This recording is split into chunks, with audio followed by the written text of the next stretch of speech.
Olá, querido, como você está? É muito bom estar aqui com você para a gente iniciar uma série de vídeos, né, sobre escatologia e missões, ou missões, escatologia, missões e a volta de Cristo. Vamos trabalhar essa questão da escatologia, que é a volta de Cristo, né, e a área missionária. Então, é bom estar com você. Desde já eu quero lhe pedir que você que nos acompanha curta, né, esse vídeo, né, compartilhe o vídeo, né, se inscreva no canal, né, entendeu? Lá toca lá no sininho, então, para você todas as vezes que surgir então um novo vídeo, você ser avisado, para você poder então nos acompanhar nesse assunto, que é um assunto de grande importância, né? Muitos têm falado sobre a volta de Cristo hoje. Inclusive eu estou aqui com uma blusa bem sugestiva, né? Maranata. Essa palavra Maranata, né? Ora vem, isso, ora vem Senhor. Isso era muito usado, né? Na antiguidade, então, quando os reis vinham, né? Então, visitar uma comunidade, né, um local, então era uma maneira de se receber, né, de forma honrosa, né, e querer a presença dele ali. Ora vem o Senhor está chegando, o rei está chegando, né. Então essa palavra Maranata, tá? E muito se tem falado nesses dias, né, nos dias que nós vivemos, muito se tem falado sobre a volta de Cristo. Nós estamos falando, a igreja tem falado, graças a Deus por isso. A igreja ela tem se preocupado em trazer essa mensagem de volta. Grande parte da teologia liberal, né, no século XVIII, né, século XIX, principalmente século XIX, esqueceu desse tema. Porém, né, no século XX, a igreja voltou a esse tema, voltou a esse assunto, e hoje, no século XXI, com todos os acontecimentos, com tudo que tem acontecido na área das convulsões sociais no mundo, a questão das guerras, né, a questão, entendeu, das catástrofes naturais, a questão da fome no mundo, a questão das doenças no mundo, né, e tantas outras coisas mais, os terremotos, né, e tantas coisas, né, a igreja então tem entendido, né, que esse período do retorno de Cristo ele está se aproximando, né, está se aproximando. E a igreja voltou então a esse tema, tem voltado a esse tema. Porém, a igreja precisa entender também que ela tem um papel importante. Aí você pode dizer assim: ah, mas aí Jesus precisa da igreja para ele voltar? Não, Jesus não precisa da igreja, né? Jesus é Senhor, né? Ele é Senhor. Apesar dele não saber o momento da sua vinda, ele mesmo fala lá no Evangelho segundo escreveu Mateus capítulo 24, versículo 37, daquele dia e hora ninguém sabe, né? Nem os anjos, nem o filho, somente o Pai, ele não sabe. Porém, entendeu? Ele é Senhor. Na hora que o Pai então der a ordem, ele vai voltar. Tá? Então a gente tem que entender isso. Tá? Porém, a igreja tem um papel muito importante nesse fato, ou, entendeu, acerca da volta de Cristo. A igreja tem um papel muito importante, porque o trabalho da evangelização do mundo é da igreja. Não é dos anjos, né? Não, de maneira nenhuma. O trabalho é da igreja. Jesus, quando vier, ele não vai voltar para evangelizar como ele fez na sua vinda, né?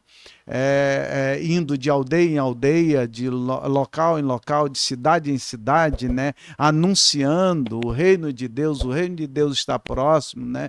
E Jesus fez isso. Porém, ele quando vier, ele não vai vir como digamos assim, como missionário. Tá? Ele virá então para levar os seus para si, né? E ele virá também como juiz, como aquele que vai julgar, como aquele que vai governar. Tá? Então, daí então nós podemos dizer então que o papel é da igreja, até porque ele deu essa comissão à igreja, né? Ele orientou a igreja, ele então deu a ordem à igreja. E então, para a gente falar desse assunto, missões e a volta de Cristo, tá? Porque a gente fala missões e escatologia, porém a escatologia ela é muito ampla e a gente vai focar especificamente então no fato da volta de Cristo, que pertence então à área da escatologia, tá?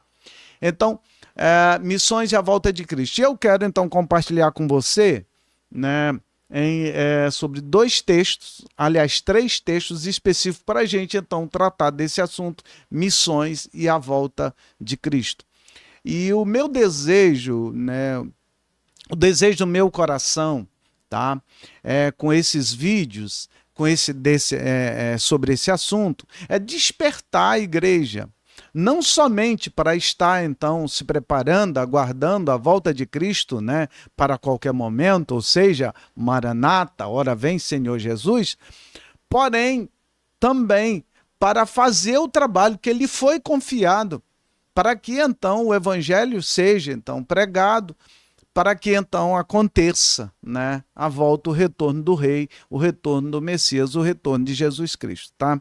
Então quero compartilhar com vocês de três textos especificamente, tá? Tem tantos outros textos, mas eu vou compartilhar desses três e em cima desses três a gente vai trabalhar de alguma forma, tá bom?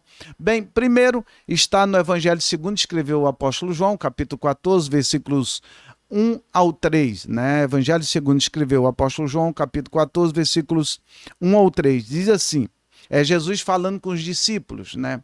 Não se turbe o vosso coração, credes em Deus, crede também em mim. Na casa de meu pai há muitas moradas. Se não for assim, eu vou-lo teria dito, vou preparar-vos lugar. E se eu for vos preparar lugar, virei outra vez e vos levarei para mim mesmo, para que onde eu estiver, estejais vós também. Então veja, a promessa do retorno de Jesus é do próprio Jesus. Ele mesmo prometeu, eu vou voltar, mas eu vou voltar e vou levar vocês para mim mesmo, para que onde eu estiver, estejais vós também. Tá? Então, esse é o primeiro texto. O segundo texto está no Evangelho segundo escreveu Mateus, no capítulo de número 28, versículos 18 a 20, quando Jesus se apresenta no meio dos discípulos, na última reunião com eles, né? Depois já tinha passado 40 dias, já tinha estado várias vezes com eles, né? Algumas vezes, na realidade, com eles. Aí Jesus se apresenta naquele dia e diz assim, todo o poder me é dado nos céus e na terra, porque ele havia ressuscitado e agora todo o poder, então, havia sido dado a ele nos céus e na terra. Tá? Aí ele continua, portanto, ide, veja, é uma ordem, ide e fazei discípulos de todas as nações, batizando-as em nome do Pai, do Filho e do Espírito Santo e ensinando-as a guardar todas as coisas que vos tenho mandado. E eis que estou convosco todos os dias, até a consumação dos séculos. Tá? Então, Mateus, capítulo de número 28, versículos 18 ao 20, está aí o que a gente chama da grande comissão. Marcos também fala da grande comissão, capítulo 16, versículo 15 em diante, e Atos dos Apóstolos também, Lucas, ao escrever Atos dos Apóstolos, capítulo de número 1, versículo, principalmente o versículo 8, né, e ser-me-eis testemunhas, tanto em Jerusalém, como em toda a Judéia e Samaria até os confins da terra, ele também fala sobre isso, sobre essa ordem do ir, né, e de anunciar o nome dele a todos os povos, a todas as nações, a todas as línguas. Tá? E aí o terceiro texto, né, está no Evangelho segundo escreveu Mateus, capítulo de número 24, versículo 14, diz assim, e esse evangelho do reino será pregado em todo o mundo, em testemunho a todas as gentes, então virá o fim. Então veja nesses três textos, no primeiro texto que eu li, no Evangelho segundo escreveu João, Jesus, então, os discípulos estavam aflitos, porque Jesus começava a falar muito da sua morte, ele ia para Jerusalém, na realidade, ele já estava, nessa ocasião, ele já estava em Jerusalém, na última semana, e os discípulos estavam preocupados, aquele último ano, naquela jornada que eles empreenderam para Jerusalém, Jesus começou a intensificar muito, falando da sua morte, tá bom? Porém, ele falava também da sua ressurreição, não era sobre a morte, falava da ressurreição, porém os discípulos ainda não haviam entendido muito bem essa questão de ressurreição, tá? Eles ainda não tinham visto, né, alguém ressuscitar para continuar vivo. Eles viram Jesus ressuscitar o filho da viúva de Naim, viram ele ressuscitar a Lázaro, né, entendeu? Aquela menina também, tá? Mas alguém ressuscitar agora para vencer a morte, né? Eles não tinham entendido. O que eles estavam, digamos, absorvendo era a parte negativa, tá? Como normalmente a gente faz, né? Normalmente a gente sempre absorve muito mais a parte negativa do que a parte positiva, né? De uma situação. E eles estavam angustiados. Aí Jesus começa falando para ele: não fiquem angustiados, não fiquem turbados. Vocês creiam em Deus, né? Creiam também em mim, creiam no Pai, na pessoa do Pai. E Jesus já havia falado, né, entendeu, muito sobre essa questão de que o Pai estava com ele, que ele veio do Pai, que ele voltaria para o Pai, tá? E vocês não fiquem turbados, né? Creiam em Deus, que na casa de meu Pai há muitas moradas. Se não fosse assim, ou seja, se não houvesse muitas moradas, eu vou teria dito: vou preparar o lugar. Ele disse que eu vou teria. Ele não disse que disse, ele disse que eu teria. Há um pretérito imperfeito, um passado que não aconteceu, tá? Aí, tá? No versículo 3 é o que confunde muitas das pessoas, dos pregadores, professores, né? Cristãos, né? Que ensinam sobre esse assunto, dizem que Jesus ainda está preparando o lugar, ou seja, ele foi preparar lugar. Não, Jesus não foi preparar lugar, digamos assim, agora. Jesus não está preparando lugar agora. Jesus foi naquela época. Aonde é que Jesus preparou o lugar? Que lugar é esse? É o acesso a Deus. No versículo 6 do mesmo capítulo aqui do Evangelho de João, ele diz: eu sou o caminho, a verdade e a vida. Ninguém vem ao Pai senão por mim. Então, que lugar é esse? É o acesso a Deus. Quando Jesus preparou o acesso a Deus? O acesso à morada celeste, já que na casa do meu Pai há muitas moradas. No versículo 1 diz: há de haver, há no presente, naquela época. Jesus disse que já há muitas moradas. Tá bom? Então, que lugar é esse? É o acesso às moradas celestes. Onde é que ele preparou o acesso às moradas celestes? Lá na cruz do Calvário. Então, o lugar já foi preparado. Jesus não está mais preparando o lugar. Ele já preparou o lugar. Aí sim, ele diz: eu virei outra vez, depois que eu preparar esse lugar, ou seja, depois que eu preparar o acesso à cidade celeste, eu virei outra vez e vos levarei para mim mesmo, para que onde eu estiver estejais vós também. Então veja, é promessa de Jesus: eu vou preparar lugar. E ele foi para a cruz, morreu, porém ressuscitou e retornou ao céu. Aí ele diz: então eu virei outra vez. Então é promessa dele que ele virá. Agora, ele prometeu que vem, porém, ele também nos deu uma tarefa.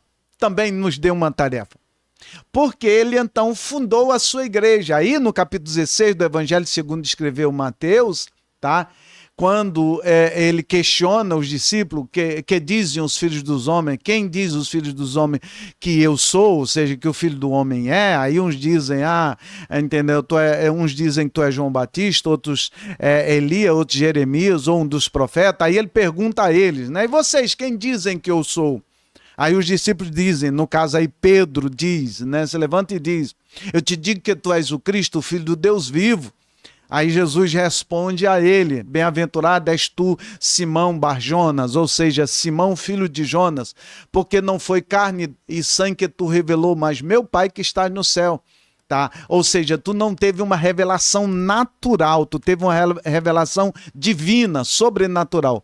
Então, também eu te digo que tu és Pedro, Pietros, fragmento de rocha, pequenas pedras, e sobre essa pedra, Jesus mesmo, ele mesmo, edificarei a minha igreja, e as portas do inferno não prevalecerão contra ela. Então veja que Jesus edificou a sua igreja, e Jesus edificou a sua igreja sobre ele mesmo.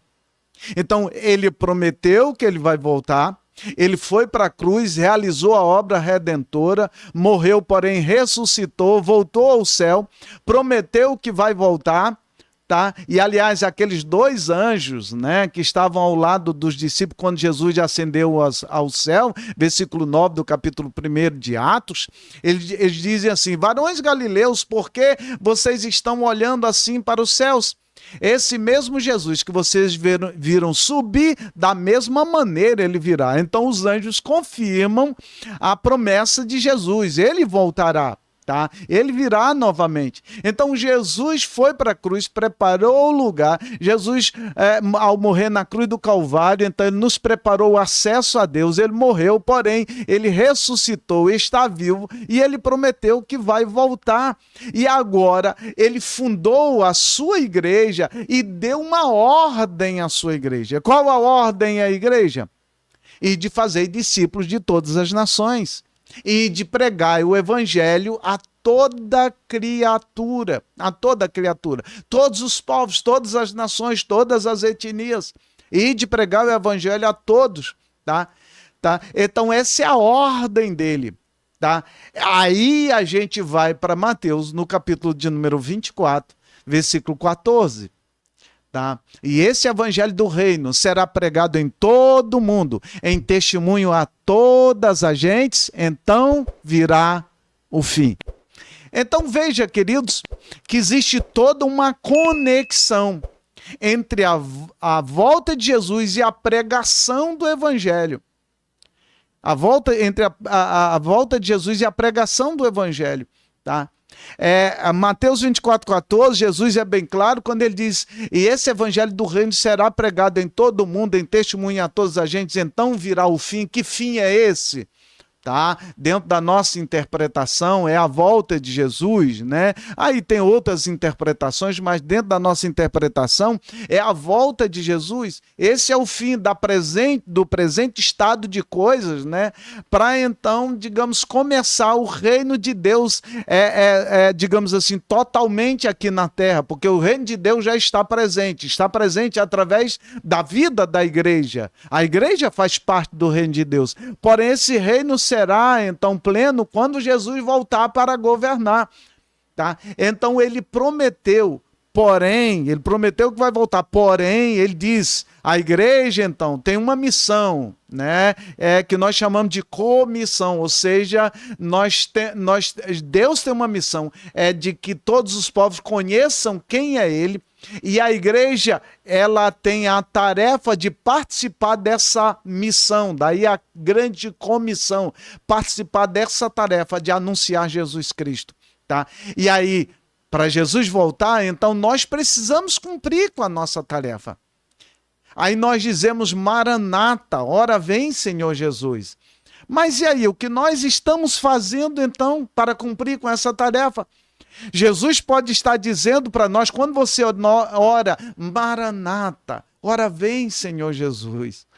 Aí você ora assim e Jesus diz assim: eu quero voltar. Agora, o que você está fazendo? É a pergunta. Eu quero encerrar esse primeiro vídeo dessa série, né, perguntando a você. Eu quero lhe perguntar, você cristão sincero, irmão, irmã sincera, servo de Deus, serva de Deus, não importa aí a denominação, não, entendeu? Não estamos tratando de denominação aqui.